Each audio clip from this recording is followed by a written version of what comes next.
president who supposedly lives on $140,000 a year, yet whose private world includes billion-dollar palaces, a private air force, and yachts longer than naval destroyers. This isn't just hypocrisy, it's performance art on a geopolitical scale, a middle finger to transparency waved in the face of the world. What makes Putin's wealth uniquely disturbing isn't its scale, even though estimates range up to $200 billion, but its architecture. Unlike Western billionaires who flaunt their riches, Putin's fortune exists in the negative space, in what's not said, not documented, not officially acknowledged. His assets don't appear on balance sheets. They materialize when needed like props in a Kremlin stage play. A government yacht here, a state-owned palace there, all coincidentally serviced by staff who report directly to his personal security detail. Consider the Black Sea Palace, which is not just a home, but a sovereign territory unto itself. Satellite imagery reveals what ground investigations cannot. An underground tunnel network rumored to connect to a private marina, allowing guests, or escape routes, to appear and disappear like specters. The palace's famed aqua disco floor, a swimming pool with submerged lighting and sound systems, cost more to install than the annual budget of the nearest town's hospital. And then there's the wine cellar, stocked with vintages older than the Russian Federation itself, guarded by temperature controls precise enough for a space program. But palaces are static targets. Putin's true genius lies in his mobile assets. The ghost train isn't merely armored, it's a shapeshifter with exterior panels that can alter its appearance mid-journey. Its existence was only confirmed when a rail worker's blurry smartphone photo leaked online, showing a train car with windows suspiciously thicker than ballistic glass. Inside, the decadence takes on an almost czarist flavor, a dining car where China bears neither logos nor markings, served by waiters trained to never make eye contact. The aviation fleet operates on similar principles of deniability. While the flying Kremlin jet makes headlines, lesser known are the decoy aircraft, empty planes sent aloft to confuse tracking systems. And then there's the helicopter modification. One Mi-8 model was retrofitted with a gold-plated samovar, because when you rule a nuclear state, apparently tea must be brewed with imperial grandeur. Putin's maritime assets read like a spy novel plot. The $100 million Scheherazade was only linked to him through forensic accounting of its crew payroll.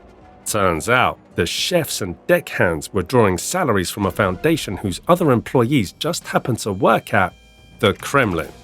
Then there's the Graceful, which made international news when it abruptly left Germany days before sanctions hit. Less reported was its last-minute renovation, the installation of a panic room with submarine-style hatches, because even floating palaces need escape plans. But Putin's wealth isn't just hidden, it's designed to be untraceable. Take his real estate empire, for example. While officially he owns a modest apartment in Moscow, his actual properties span continents. There's the Italian villa near Lake Como, purchased through a chain of shell companies linked to a former KGB associate. Or the secretive estate in Gelendzhik, where satellite images show a private vineyard and a helipad conveniently listed under the name of a childhood friend.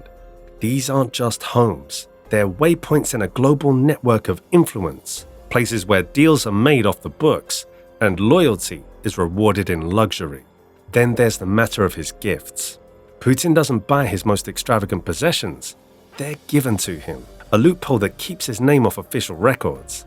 The $50 million yacht Olympia was allegedly a present from Roman Abramovich. The $100 million watch collection? Mostly donations from oligarchs seeking favor. Even his infamous Black Sea Palace was reportedly funded by billionaire allies, then handed over as a token of gratitude. The system is airtight. If it's a gift, it's not corruption, it's tradition. But the real power lies in the people who manage this fortune. Putin's inner circle operates like a shadow treasury. Sergei Chemezov, his former KGB colleague, runs Rostov, a state-owned defense conglomerate that just happens to oversee construction projects at Putin's palaces. Gennady Timchenko, a billionaire with ties to Putin since the 1990s, controls oil and gas deals that funnel profits into offshore accounts. These men aren't just friends, they're custodians of his wealth, ensuring it grows while staying just out of the reach of sanctions. It's a system designed to be untouchable. But here's the thing. Information is power, and the more people who see this, the harder it is to ignore. So if you're still watching, it's fair to say that you should hit that like button and subscribe, because this rabbit hole only gets deeper. You see, Putin's hobbies are financial schemes. His passion for hockey led to the creation of the Night Hockey League, a pet project funded by state companies and oligarchs. The league's budget? A cool $100 million per year, enough to build dozens of schools. His love of horseback riding spawned a state-sponsored breeding program for elite racehorses, with one stallion valued at over $10 million. These aren't pastimes, they're money laundering operations disguised as sportsmanship. The most chilling part is the way ordinary Russians pay for it. While Putin's yachts glide through the Mediterranean, pensions in rural Russia are slashed. While his palaces are stocked with French wine, hospitals run out of basic medicines. The math is simple. Every dollar spent on Putin's luxury is a dollar stolen from the people. And yet, the system survives because fear keeps dissent in check. And let's talk about the enablers. Western luxury brands clamor to outfit Putin's world. Swiss watchmakers, Italian tailors, German engineers, banks in London and New York quietly handle his transactions, no questions asked. Even social media platforms play along, deleting accounts that expose his excesses while allowing state propaganda to flourish. The message is clear. Money talks, and Putin's speaks louder than morals. The real kicker is that none of this is illegal in Russia. The laws are written to protect him. Anti-corruption statutes exempt state property, which conveniently includes his palaces. Campaign finance rules don't apply when the elections are rigged. It's not just theft, it's theft with legal immunity. The cold hard numbers reveal the true scale of the looting. The Putin's palace investigation showed that maintaining just one residence costs $1.4 billion annually, more than the entire budget of some Russian regions. His personal security swallows another $2 billion per year, with bodyguards outnumbering teachers in certain districts. Oligarchs reportedly pay a 50% loyalty tax on major deals, the proceeds flowing into shadow funds only Putin controls. Follow the construction contracts and the scheme becomes transparent. The same shell companies that built his palaces won inflated bids for Sochi Olympics infrastructure, projects that somehow cost triple their estimates. The architects designing his private theaters were simultaneously hired for Moscow metro stations. Every overpriced public project doubles as a money laundering operation for private luxury, a perfect closed loop of corruption. But the fleet's maintenance system is where the audacity peaks.